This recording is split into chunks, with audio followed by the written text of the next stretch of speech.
ಪ್ರೀತಿ, ಸ್ವಲ್ಪ ನೀರು ತಗೊಂಡ್ ಬಾ.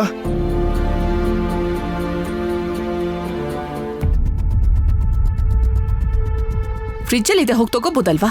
ನನಗೆ ಲೇಟ್ ಆಗ್ತಾ ಇದೆ. ಎಲ್ಲಿಗೆ? ಶೂಟ್ಗೆ. ಶೂಟ್ಗ? ಹಾ, ಶೂಟ್ಗೆ. ಇವಾಗ ಇದೆಲ್ಲ ಬೇಕಾಗಿತ್ತಾ? ಆದ್ರೂ ಇದೆಂತ ಡ್ರೆಸ್ಸು? ಶೂಟಿಂಗ್ ಹೀಗಲ್ದೆ ಇನ್ಹೇಗೆ ಹೋಗ್ತಾರೆ? ನಿನ್ನೆವರೆಗೂ ಏನೋ ಒಂದು ಹೋಪ್ ಇತ್ತು, ನಿನ್ ಪಾಲಿನ ಆಸ್ತಿ ನಿನಗ್ ಬಂದ್ರೆ ಅದರಿಂದ ಬಿಸ್ನೆಸ್ ಮಾಡಿ ಲೈಫಲ್ಲಿ ಸೆಟಲ್ ಆಗ್ಬಹುದು ಅಂತ. ಇವಾಗ ಹೋಪೇ ಇಲ್ವಲ್ಲ? ಅನ್ಕೊಂಡಿದ್ದು ನಮಗ್ ಸಿಗ್ಲಿಲ್ಲ. ಗೊತ್ತಿರೋ ಕೆಲ್ಸನೂ ಮಾಡದೇ ಇದ್ರೆ ಹೇಗೆ? ನೀನಲ್ಲಿ ಫಂಕ್ಷನಲ್ಲಿ ಜೋರಾಗಿ ಎಲ್ಲರಿಗೂ ಕೇಳಿದ್ರೆ ಚೆನ್ನಾಗಿರ್ತಿತ್ತು. ನಾನು ಮಾತಾಡಿದ್ನಲ್ಲ. ಏನ್ ಮಾತಾಡ್ದೆ? ನಿನ್ಗೂ ಆಸ್ತಿಗೂ ಸಂಬಂಧ ಇಲ್ಲ ಅಂತ ಅವ್ರು ಹೇಳ್ಬೇಕಾದ್ರೆ ಸೈಲೆಂಟ್ ಆಗಿ ಹೋದೆ. ಕೊನೆಗೆ ನಿನ್ನ ದುಡ್ಡುಗೋಸ್ಕರ ನಾನ್ ಪ್ರೀತಿಸಿ ಮದ್ವೆ ಮಾಡ್ಕೊಂಡೆ ಅಂತ ನಿನ್ ಚಿಕ್ಕಮ್ಮ ಆ ಆನಂದ ಭೈರವಿ ಹೇಳ್ತಾ ಇದ್ರೆ ತಿರ್ಗಿ ಒಂದ್ ಮಾತು ಹೇಳಲಿಲ್ಲ. ಅಂದ್ರೆ ತಪ್ಪು ನಂದೇ ಅಂತ್ಯಾ? ಹೌದು ಅಂದ್ರೂ ನೀನ್ ಒಪ್ಕೊಳಲ್ವಲ್ಲ. ಆದ್ರೆ ಸತ್ಯ ಮಾತ್ರ ಅದೇ. ನೀನ್ ಹೀಗ್ ಸೈಲೆಂಟ್ ಆಗಿ ಕೂರ್ದೆ ಗಲಾಟೆ ಮಾಡಿ 4 ಜನರನ್ನ ಕರೆಸಿ ಪಂಚಾಯ್ತಿ ಮಾಡಿಸ್ತೀನಿ ಅಂದ್ರೆ ಅವ್ರಾಗವ್ರೆ ದಾರಿಗೆ ಬರ್ತಾ ಇದ್ರು. ನೀನ್ ಹಾಗೆ ಹೇಳಲ್ಲ, ಯಾಕಂದ್ರೆ ಅವರೆಲ್ಲ ನಿನ್ನವರು. ನಿಜವಾಗ್ಲೂ ಅವರು ಕೂಡ ನಿನ್ನನ್ನ ಹಾಗೆ ಅನ್ಕೊಂಡಿದ್ರೆ ನೀನ್ ಲೈಫಲ್ಲಿ ಎತ್ತರಕ್ಕೆ ಬೆಳೆಯೋದಕ್ಕೆ ನಿನ್ ಪಾಲಿನ ಆಸ್ತಿನ ಕೇಳ್ದಾಗ ತಕ್ಷಣ ನಿನ್ನ ಕೊಟ್ಬಿಟ್ಟಿರೋರು. ಈ ತರ ಇಲ್ದೇ ಇರೋ ಕತೆಗಳನ್ನೆಲ್ಲ ಸೃಷ್ಟಿಸ್ಕೊಂಡು ಹೇಳ್ತಾ ಇರ್ಲಿಲ್ಲ ಅಲ್ವಾ? ಅವ್ರು ದುಡ್ಡು ಕೊಡೋದಕ್ಕಾಗಲ್ಲ ಅಂತ ಹೇಳಿದ್ರು ಅಂತ ನಮ್ಮ ಆಸೆಗಳನ್ನ ನಾವು ಬಿಟ್ಕೊಡಕ್ಕಾಗಲ್ಲ ಅಲ್ವಾ? ಏನಾದ್ರೂ ಮಾಡ್ಬೇಕು, ಹೇಗಾದ್ರೂ ಬಿಸ್ನೆಸ್ ಸ್ಟಾರ್ಟ್ ಮಾಡ್ಬೇಕು. ಮಾತೆತ್ತಿದ್ರೆ ಬಿಸ್ನೆಸ್ ಬಿಸ್ನೆಸ್ ಅಂತ್ಯಲ್ಲ. ಬಿಸ್ನೆಸ್ ಮಾಡ್ಬೇಕು ಅಂದ್ರೆ ದುಡ್ಡು ಬೇಕು ಅಲ್ವಾ? ಎಲ್ಲಿಂದ ತರೋದು? ನಾವು ಬೇಕು ಅಂತ ಪ್ರಯತ್ನ ಪಟ್ರೆ ಹೇಗಾದ್ರೂ ಬರುತ್ತೆ. ನಾನ್ ಡಿಸೈಡ್ ಮಾಡಿದ್ದೀನಿ, ನಾವು ಟೆಕ್ಸ್ಟೈಲ್ ಬಿಸ್ನೆಸ್ ಮಾಡ್ತಾ ಇದೀವಿ. ನಮ್ ಚಿಕ್ಕಮ್ಮ ಮಾಡ್ತಿರೋ ಬಿಸ್ನೆಸ್ ಅದೇ ಅಲ್ವಾ? ಅಂದ್ರೆ ನಿಮ್ ಚಿಕ್ಕಮ್ಮ ಬಟ್ಟೆ ವ್ಯಾಪಾರ ಮಾಡಿದ್ರೆ ಈ ಭೂಮಿ ಮೇಲೆ ಬೇರೆ ಯಾರು ಬಟ್ಟೆ ವ್ಯಾಪಾರ ಮಾಡಬಾರ್ದಾ? ಆ ವ್ಯಾಪಾರ ನೋಡ್ಕೊಂಡೆ ಅಲ್ವಾ ಅವ್ರು ಅಷ್ಟೊಂದು ಬೆಳೆದಿರೋದು? ಆ ವ್ಯಾಪಾರದಲ್ಲೇ ಅಲ್ವಾ ಅವ್ರಷ್ಟು ದುಡ್ಡನ್ನ ಸಂಪಾದನೆ ಮಾಡಿರೋದು? ಅದೇ ಬಿಸ್ನೆಸ್ ಮಾಡೋಣ, ಅವ್ರಿಗೆ ಪೈಪೋಟಿಯಾಗಿ ಆ ಬಿಸ್ನೆಸ್ ಮಾಡೋಣ. ಅವ್ರಿಗಿಂತ ಜಾಸ್ತಿ ಸಂಪಾದನೆ ಮಾಡಿ ನಾವು ತೋರ್ಸೋಣ. ಅದಕ್ಕೆ ಬೇಕಾಗಿರೋ ಇನ್ವೆಸ್ಟ್ಮೆಂಟ್ ಹೊಂದ್ಸಕ್ಕೆ ನಾನು ಟ್ರೈ ಮಾಡ್ತೀನಿ, ನೀನು ಕೂಡ ಟ್ರೈ ಮಾಡು. ಆರ್ಗ್ಯುಮೆಂಟ್ ಮಾಡಬೇಡ. ಜಾಸ್ತಿ ಮಾತಾಡ್ದೆ ಅನ್ಸತ್ತೆ. ಏನೋ ಒಂದು ಮಾಡಿ ರೋಹಿತ್ಗೆ ಸಮಾಧಾನ ಮಾಡಬೇಕು. ಜಾಸ್ತಿ ಯೋಚನೆ ಮಾಡಬೇಡ ರೋಹಿತ್, ಇದೆಲ್ಲ ನಮಗೋಸ್ಕರ ಮಾತ್ರ, ಅರ್ಥ ಮಾಡ್ಕೊ. ನಂಗೆ ಟೈಮ್ ಆಗ್ತಾ ಇದೆ, ಬಾಯ್.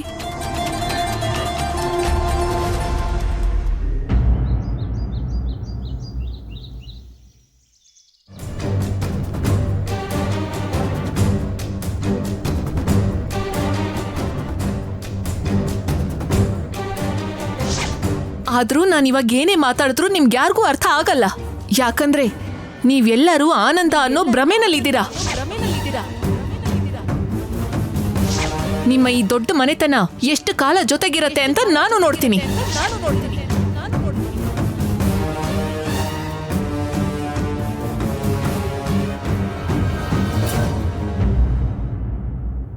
ಆನಂದ, ನಡೆದಿರೋದನ್ನ ನೆನ್ಪು ಮಾಡ್ಕೊಂಡು ಯೋಚನೆ ಮಾಡ್ತಾ ಇದ್ಯಾ? ಯಾಕೆ ಈ ಥರ ಆಗ್ತಿದೆ ಅನ್ನೋದನ್ನ ಯೋಚನೆ ಮಾಡ್ತಾ ಇದ್ದೀನಿ ರೀ. ರೋಹಿತ್ ಪ್ರೀತಿನ ಪ್ರೀತಿಸಿ ಅವತ್ತು ನಮಗೆ ಯಾರಿಗೂ ಇಷ್ಟ ಇಲ್ಲದೆ ಇದ್ರೂ ಕೂಡ ನಮ್ಮ ಮಾತನ್ನ ಅವನ ಅರ್ಥನೇ ಮಾಡ್ಕೊಳ್ದೆ ಪ್ರೀತಿನ ಮದುವೆ ಮಾಡ್ಕೊಂಡ. ಸರಿ, ಆಗಿದ್ದೇನೋ ಆಗೋಯ್ತು. ಆಮೇಲಾದ್ರೂ ಅವನ ಅರ್ಥ ಮಾಡ್ಕೊಂಡು ನಮ್ ಜೊತೆನೇ ಇರ್ತಾನೆ ಅಂತ ಅನ್ಕೊಂಡ್ರೆ ನಮ್ಮಿಂದ ಅವನಿನ್ನೂ ದೂರ ಹೋಗ್ತಾನೆ ಇದ್ದಾನೆ. ಅದಕ್ಕೆ ಕಾರಣ ನಮ್ಮ ರೋಹಿತ್ ಅಲ್ಲ ಆನಂದ, ಅವನ ಹೆಂಡತಿ ಪ್ರೀತಿ. ಆ ಹುಡುಗಿಗೆ ಮೊದ್ಲಿಂದ ದುಡ್ಡಿನ ಬಗ್ಗೆ ಯೋಚನೆನ ಬಿಟ್ರೆ ಬೇರೆ ಯಾವ ಆಲೋಚನೆನೂ ನನಗೆ ಕಾಣಿಸ್ತಾ ಇಲ್ಲ. ದುಡ್ಡಲ್ಲಿ ಏನಿದೆ ರೀ? ನಿಜವಾಗ್ಲೂ ದುಡ್ಡು ಕೊಟ್ಟು ರೋಹಿತ್ ಜೀವನ ಚೆನ್ನಾಗಿರುತ್ತೆ ಅಂತ ನನಗೆ ನಂಬಿಕೆ ಇದ್ದಿದ್ರೆ ಆಸ್ತಿಲಿ ಭಾಗ ಅಲ್ಲ ರೀ, ನಮ್ಮ ಹತ್ರ ಇರೋ ಎಲ್ಲ ಆಸ್ತಿನೂ ಅವನ ಹೆಸರಿಗೆ ಬರ್ದು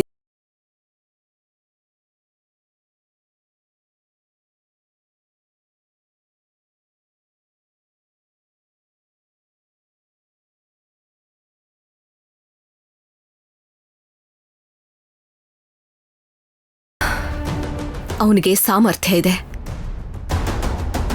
ದರ್ಶನ್ ಸಾಮರ್ಥ್ಯದ ಮೇಲೆ ನನಗೆ ಸಂಪೂರ್ಣ ನಂಬಿಕೆ ಇದೆ. ಹಾಗೆ ನನ್ನ ಮೇಲೂ ಕೂಡ ನನಗೆ ನಂಬಿಕೆ ಇದೆ.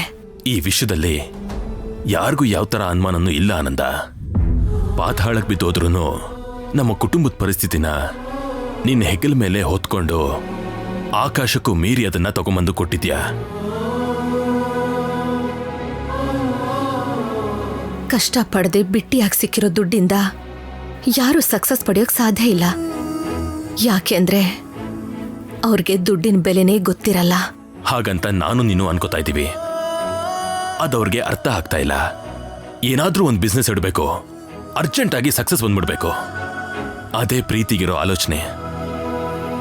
ನಮಗೆ ಇಷ್ಟ ಇಲ್ಲದೆ ಅವ್ರ ಮದ್ವೆ ಆಗಿದ್ದಾರೆ ಅಂತ ಅಕ್ಕ ಭಾವ ಇಬ್ರು ಈಗಾಗಲೇ ತುಂಬಾ ನೋವು ಪಟ್ಟಿದ್ದಾರೆ. ಈಗ ಅವ್ರು ಮತ್ತೆ ಬಂದು ಆಸ್ತಿಲಿ ಭಾಗ ಅಂತ ಜಗಳ ಮಾಡಿ ಅವ್ರಿಗೆ ಇನ್ನೂ ನೋವು ಕೊಟ್ಬಿಟ್ರು. ಈ ಪರಿಸ್ಥಿತಿಯಿಂದ ಅದ್ಯಾವಾಗ ನಾವು ಆಚೆ ಬರ್ತೀವೋ ಅಂತ ನನಗರ್ಥನೇ ಆಗ್ತಿಲ್ಲ ರೀ. ಎಲ್ರಿಗೂ ಧೈರ್ಯ ಹೇಳಬೇಕಾಗಿರೋ ನೀನೇ ಈ ಥರ ಕುಗ್ಗೋದ್ರೆ ಹೇಗೆ ಆನಂದ? ಇನ್ನು ಅಣ್ಣ ಅದಕ್ಕೆ ಪರಿಸ್ಥಿತಿ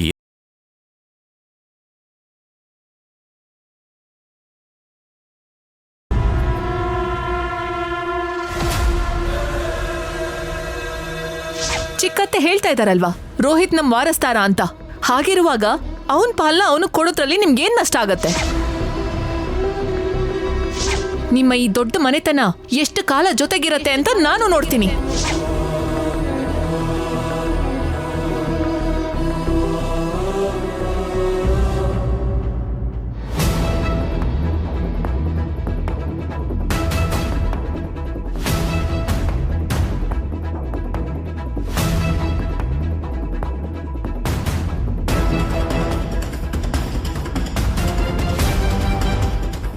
ಇಷ್ಟೊತ್ತಿಗೆ ಎಲ್ಲಿಗೆ ಹೋಗಿ ಬರ್ತಿದ್ಯಾ ದರ್ಶನ್? ಸ್ವಲ್ಪ ಕೆಲಸ ಇತ್ತು, ಅದಕ್ಕೆ ಹೊರಗೋಗಿದ್ದೆ ದೊಡ್ಡಪ್ಪ. ಫ್ರೆಶ್ ಆಗ್ಬಿಟ್ ಪಾಪ, ಎಲ್ರೂ ಊಟ ಮಾಡೋಣ.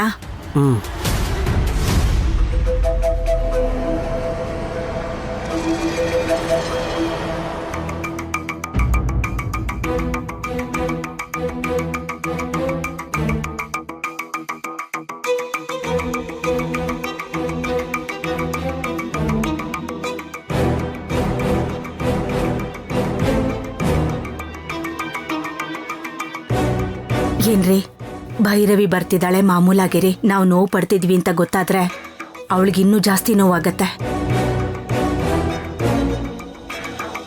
ಬಾ ಭೈರವಿ, ದರ್ಶನ್ ಈಗ ತಾನೇ ಮನೆಗೆ ಬಂದ. ಯಾರೋ ಫ್ರೆಂಡ್ನ ಮೀಟ್ ಮಾಡಕ್ ಹೋಗಿದ್ನಂತೆ.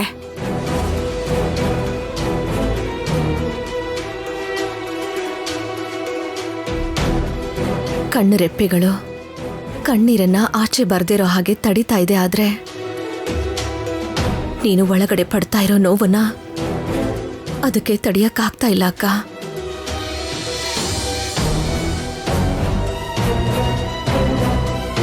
ಹೌದಮ್ಮ, ಜ್ಯೇಷ್ಠ ಪುತ್ರನ ಮೇಲೆ ಪ್ರೀತಿ ಜಾಸ್ತಿ ಅಂತ ಒಂದು ಗಾದೆನೇ ಇದೆ. ಅದಕ್ಕೆ ನಿಮ್ಮ ಅಕ್ಕ ನನ್ನನ್ನು ಕ್ಷಮಿಸ್ಬೇಕಮ್ಮ.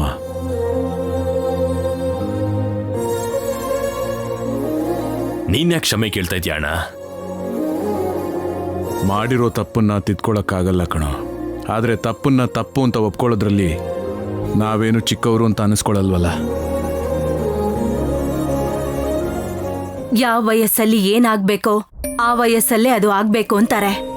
ಅದಕ್ಕೆ ಹಿಂದಿನ ಕಾಲದಲ್ಲಿ ದೊಡ್ಡವರು ಮದ್ವೆ ವಯಸ್ಸಿಗೆ ಬರ್ತಿದ್ದಾಗೆ ಹೆಣ್ಮಕ್ಳಿಗಾಗ್ಲಿ ಗಂಡ್ ಮಕ್ಳಿಗಾಗ್ಲಿ ತಕ್ಷಣ ಮದ್ವೆ ಮಾಡ್ತಾ ಇದ್ರು.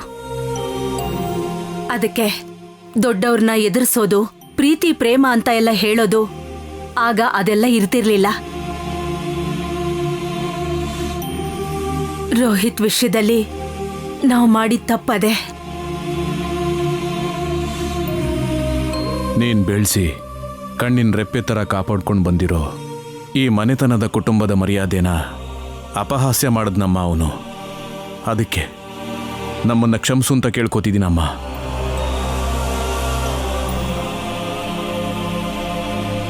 ಆ ರಾಕ್ಷಸಿ ಈ ಮನೆತನ ಎಷ್ಟು ದಿನ ಹೀಗೆ ಒಟ್ಟಾಗಿರತ್ತೆ, ಯಾವತ್ತೋ ಒಂದು ದಿನ ಒಡ್ದು ಹೋಗತ್ತೆ ಅಂತ ಹೇಳಿದ್ಲಲ್ಲ, ಆವತ್ತೇ ಅವಳ ನಾಲ್ಗೆ ಕತ್ತರಿಸ್ಬೇಕು ಅನ್ಕೊಂಡೆ. ಈ ಮನೆತನದ ಗೌರವ ಮರ್ಯಾದೆ ಎಲ್ಲ ಆನಂದ ಅನ್ನೋ ಈ ಮನೆ ಮಗಳು ಹೆಸರಲ್ಲಿದೆ ಅನ್ನೋ ವಿಷಯ ಅವಳಿಗೇನು ಗೊತ್ತು ಲೀಲಾ. ಅವ್ರನ್ನ ಮಾತ್ರ ಸರಿ ಮಾಡೋದಕ್ಕೆ ಈ ಜನ್ಮ ಪೂರ್ತಿ ಸಾಕಾಗಲ್ಲ. ಅವಳು ಒಬ್ಳು ಹೆಣ್ಮಗಳಾಗಿ ಆ ರೀತಿಯೆಲ್ಲ ಮಾತಾಡಬಹುದಾ?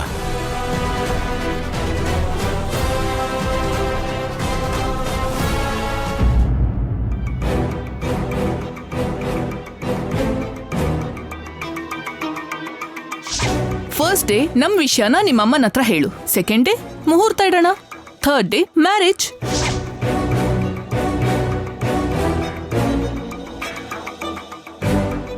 ಅಣ್ಣ ಏನೋ ಲವ್ ಮ್ಯಾರೇಜ್ ಮಾಡ್ಕೊಂಡ.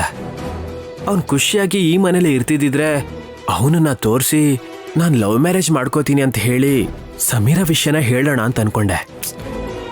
ಆದ್ರೆ ಅದಕ್ಕೆ ಎಲ್ಲ ಉಲ್ಟಾ ಮಾಡಿ ಹಾಕಿದ್ರು. ಇವಾಗ ಸಮೀರ ವಿಷಯನ ಅಮ್ಮನಿಗೆ ಹೇಗೆ ಹೇಳಲಿ? ಮನೇಲೆಲ್ಲರನ್ನೂ ಹೇಗೆ ಒಪ್ಪಿಸ್ಲಿ? ಭೈರವಿ, ರೋಹಿತ್ ಮಾಡಿದ ತಪ್ಪು ಮತ್ತೆ ನಮ್ಮ ಕುಟುಂಬದಲ್ಲಿ ಯಾರ ವಿಷಯದಲ್ಲೂ ಆಗ್ಬಾರ್ದು ಅಂತ ಅನ್ಕೊಂಡಿದ್ದೀನಿ. ನಾವು ಮಾಡಿದ ತಪ್ಪು ನೀನ್ ಮಾಡಬೇಡ ಭೈರವಿ. ಯಾವುದ್ರ ಬಗ್ಗೆ ಮಾತಾಡ್ತಾ ಇದೀಯಾಕ? ನಮ್ಮ ದರ್ಶನ್ ಬಗ್ಗೆ ಹೇಳ್ತಿದ್ದಾಳಮ್ಮ.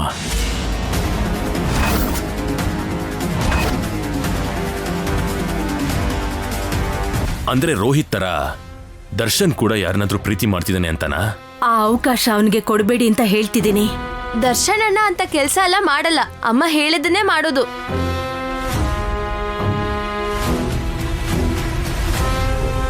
ಹಾಗಾದ್ರೆ ದರ್ಶನ್ ಸರ್ಗೆ ಒಳ್ಳೆ ಸಂಬಂಧ ನೋಡಿ ನೀವೇ ಮದುವೆ ಮಾಡಿದ್ರೆ ಹಾಗೆ ಜಗಳ ಇರಲ್ವಲ್ಲ ಮೇಡಮ್?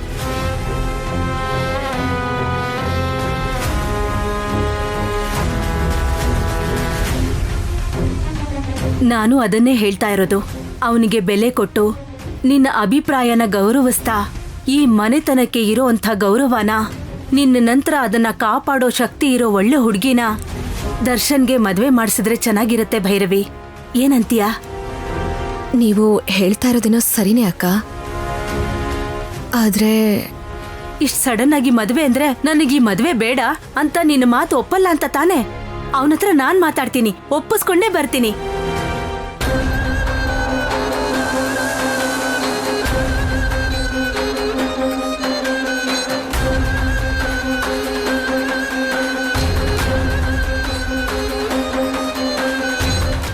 ಕಂದ ದರ್ಶನ್, ಏನ್ ದೊಡ್ಡಮ್ಮ? ಮೊದ್ಲಿಲ್ ಕೂತ್ಕೋ ಕೂತ್ಕೋ. ನಿನ್ ಹತ್ರ ಒಂದ್ ವಿಷಯ ಹೇಳ್ತೀನಿ.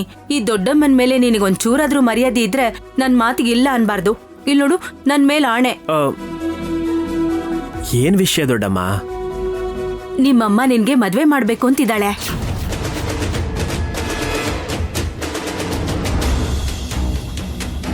ಈಗ್ಲೇ ನನಗ್ ಮದ್ವೆ ಯಾಕೆ, ಅದು ಇದು ಅಂತೆಲ್ಲ ಅನ್ನೋ ಹಾಗಿಲ್ಲ. ಅಮ್ಮ ನನಗೆ ಮದ್ವೆ ಮಾಡಿಸ್ಬೇಕು ಅಂತಿದಾರ? ಹೌದು ಕಂದ, ನಿನ್ನ ಅಭಿಪ್ರಾಯ ತಿಳ್ಕೊಳ್ಳೋದಕ್ಕೆ ನನ್ನನ್ ಕಳ್ಸಿದಾಳೆ. ನಿನ್ಗಿಷ್ಟ ಇದೆ ಅಲ್ವಾ? ಹೇಗೋ ಮದ್ವೆ ವಿಷಯನ ಅಮ್ಮನೇ ತರ್ತಾ ಇರೋದಕ್ಕೆ ಇದೇ ಸರಿಯಾದ ಸಮಯ. ಸಮೀರ ವಿಷಯನ ಹೇಳ್ಬಿಡ್ತೀನಿ. ಏನ್ ಯೋಚನೆ ಮಾಡ್ತಿದ್ಯಾ? ಅಮ್ಮನ ಮಾತನ್ನ ನಾನು ಯಾವಾಗ ಮೀರಿದ್ದೀನಿ? ಅವ್ರಿಷ್ಟ. ನನಗ್ ಗೊತ್ತು ಕಣೋ, ನಿನ್ ಬಾಯಿಂದ ಇದೇ ಮಾತ್ ಬರುತ್ತೆ ಅಂತ. ನನ್ ಬಂಗಾರ ನೀನು.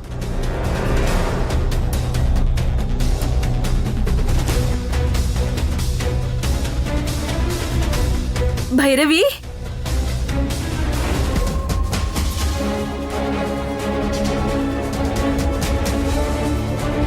ಭೈರವಿ, ನೀನು ಬಂಗಾರದ ಹೂವಿಂದ ಪೂಜೆ ಮಾಡಿದ್ಯಾ. ಅದಕ್ಕೆ ನೀನ್ ಹೊಟ್ಟೆಲಿ ಮಾಣಿಕ್ಯದಂತ ಮಗ ಹುಟ್ಟಿದಾನೆ. ಯಾಕೆ ಅವನ್ ಮದುವೆಗೆ ಒಪ್ಕೊಂಡ? ಅಣ್ಣ, ಅದಕ್ಕೆ ಸಂತೋಷ ನೋಡಿದ್ರೆ ಗೊತ್ತಾಗ್ತಾ ಇಲ್ವಾ?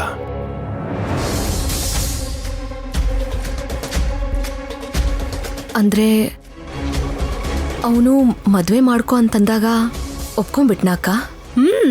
ಮಾತಿನ ವರ್ಷಗೆ ಹೇಳ್ತಾ ಇಲ್ಲ ಭೈರವಿ. ನಮ್ಮ ಅಮ್ಮನ್ ಮಾತಿಗೆ ನಾನ್ಯಾಕ್ ಬೇಡ ಅನ್ಲಿ? ಅವ್ರು ಯಾವ ಹುಡುಗಿನ ನನ್ ಮುಂದೆ ತಂದು ನಿಲ್ಸಿದ್ರು ಆ ಹುಡುಗಿ ಕೊರಳಿಗೆ ತಾಳಿ ಕಟ್ತೀನಿ ಅಂದ. ನಾವ್ ನೋಡಿದ ಹುಡುಗಿನೇ ಮದ್ವೆ ಆಗ್ತೀನಿ ಅಂತ ಅಷ್ಟು ಖಾತ್ರಿಯಾಗಿ ಹೇಳ್ದ.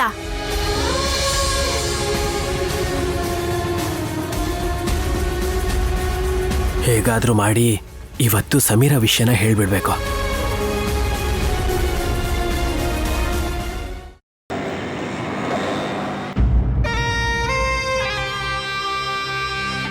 ಬಟ್ಟೆ ಬಿಸ್ನೆಸ್ ಶುರು ಮಾಡಬೇಕು ಅಂದರೆ ಮಿನಿಮಮ್ ಈ ಅಂಗಡಿ ಅಷ್ಟಾದರೂ ಇರಲೇಬೇಕು. ಹೀಗೆ ಮೇಂಟೈನ್ ಮಾಡಬೇಕು ಅಂದರೆ ಎಷ್ಟು ಖರ್ಚಾಗಬಹುದು? ಹೇಳಿ ಮೇಡಮ್, ಏನು ಬೇಕಿತ್ತು? ಅಡ್ರೆಸ್ ತೋರಿಸ್ತೀರಾ?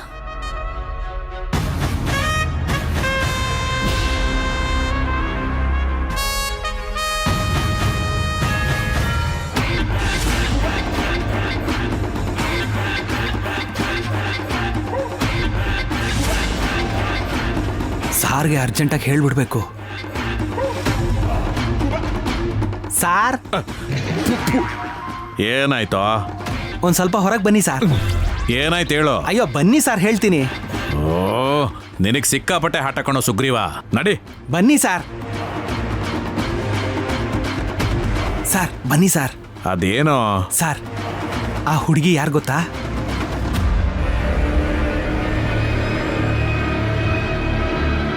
ಯಾರೋ ಅದು ಹುಡುಗಿ? ಆ ಆನಂದ ಭೈರವಿ ಮನೆ ಸೊಸೆ. ಅಂದ್ರೆ?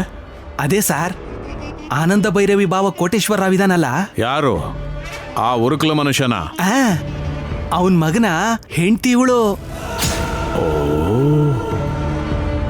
ಆ ಮನೆ ಮಗಳು ನಮ್ ಶಾಪಿಗೆ ಯಾಕೆ ಬಂದು ಪರ್ಚೇಸ್ ಮಾಡ್ತಿದ್ದಾಳೆ? ನಮ್ಮ ಅಪೋಸಿಟ್ ಪಾರ್ಟಿ ಅಲ್ವಾ? ಸಾರ್, ಅವ್ರವ್ರ ಒಳಗೆ ಏನೋ ಜಗಳ ಆಗಿದೆ ಸಾರ್. ಅದಕ್ಕೆ ರಾಜ್ಕೋಟೆ ಸಿಲ್ಕ್ಸ್ನ ಅವಾಯ್ಡ್ ಮಾಡಿ ನೀಲಕಂಠ ಶಾಪಲ್ಲಿ, ಅಂದ್ರೆ ನಿಮ್ ಶಾಪಲ್ಲಿ ಅಲ್ಲಿ ನೋಡಿ ಡ್ರೆಸ್ ತಗೋತಿದ್ದಾಳೆ. ಸಾರ್ ಇಲ್ಲಿ ಕೇಳಿ, ಈ ಹುಡುಗಿನ ಚೆನ್ನಾಗಿ ನೈಸ್ ಮಾಡಿ ನಮ್ ದಾರಿಗೆ ತಂದ್ಕೊಂಡ್ರೆ ಉಪಯೋಗ ಆಗ್ಬಹುದೇನೋ. ಹತ್ರಕ್ಕೆ ಹೋಗ್ತಿದ್ದಂಗೆನೆ ಅವಳೇನಾದ್ರೂ ಚಪ್ಪಲಿಲಿ ಹೊಡೆದು ಬಿಟ್ರೆ? ಆದ್ರೂ ಯಾರ್ದಾದ್ರೂ ಹಿಂದೂ ಮುಂದೆ ತಿಳ್ಕೊಳ್ದೆ ಪ್ರೊಸೀಡ್ ಆದ್ರೆ ಆಕ್ಸಿಡೆಂಟ್ ಆಗ್ಬಿಡುತ್ತೆ ಸುಗ್ರೀವ. ಮೊದಲು ವಿಷಯ ಏನು ಅಂತ ತಿಳ್ಕೊ. ರಾಜ್ಕೋಟೆ ಸಿಲ್ಕ್ಸ್ನ ಅವಾಯ್ಡ್ ಮಾಡಿ ಇವಳು ನಮ್ಮ ಹತ್ರ ಯಾಕೆ ಬಂದ್ಲು, ಆಕ್ಚುಲಿ ಕತೆ ಕವನ ಇಶ್ಯೂ ಏನಿದೆ ಅಂತ ತಿಳ್ಕೊಂಡು ಇವಳನ್ನೇನಾದ್ರೂ ನಮ್ಮ ಟ್ರ್ಯಾಕ್ಗೆ ಹೇಳ್ಕೊಂಡ್ರೆ ಆನಂದ ಭೈರವಿಗೆ ಚರಮಗೀತೆನೇ ಹಾಡ್ಬೋದು. ನಡಿ.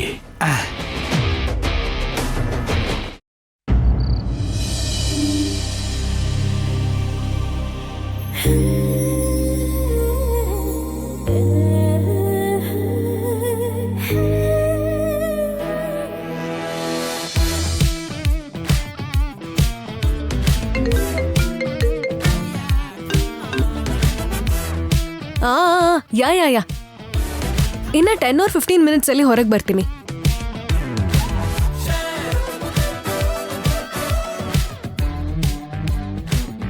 ಅಕ್ಕ, ಏನ್ ಇಷ್ಟ ಹೊತ್ನಲ್ಲಿ ರೆಡಿ ಆಗ್ತಿದ್ಯಾ?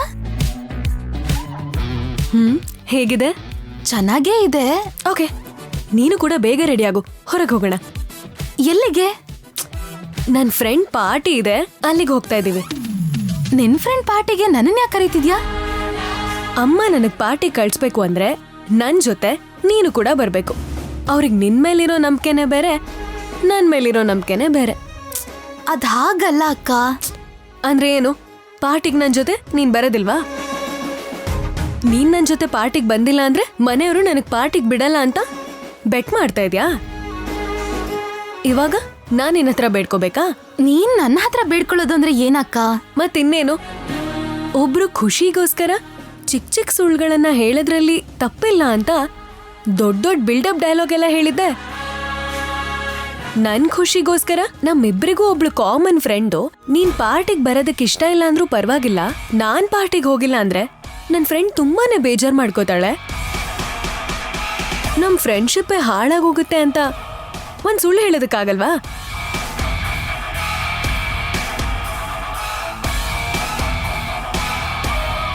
ಬೇಗನೆ ಬಂದ್ಬಿಡೋಣ. ಫಾಸ್ಟ್ ಆಗಿ ರೆಡಿ ಆಗು, ಇಲ್ಲಾಂದ್ರೆ ಬರೋ ತುಂಬಾ ಲೇಟ್ ಆಗೋಗುತ್ತೆ.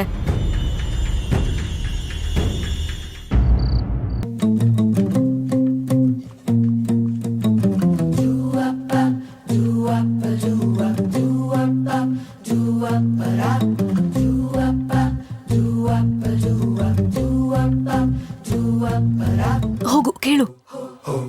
ಅಕ್ಕ, ಯಾವ ಪಾರ್ಟಿ ಅಂತ ಕೇಳಿದ್ರೆ ನಾನು ಏನ್ ಹೇಳಿ? ಕುಡಿಯೋ ಪಾರ್ಟಿ ಅಂತ ಹೇಳು. ಅಲ್ಲ ಮತ್ತೆ ಯಾವ ಪಾರ್ಟಿ ಅಂತ ಕೇಳ್ತಿದ್ಯಲ್ಲ? ಬರ್ಡೇ ಪಾರ್ಟಿ ಅಂತ ಹೇಳು. ಮೊದ್ಲು ನಿನ್ ಮುಂದೆ ಹೋಗಿ ಮಾತಾಡು, ನಾನು ನಿನ್ ಹಿಂದೆನೆ ಜಾಯ್ನ್ ಆಗ್ತೀನಿ. ಹೋಗು. ಹೋಗ್ ಕೇಳು. ಅಮ್ಮ ಏನಮ್ಮ, ಕಾಫಿ ಏನಾದ್ರೂ ಬೇಕಾಗಿತ್ತಾ?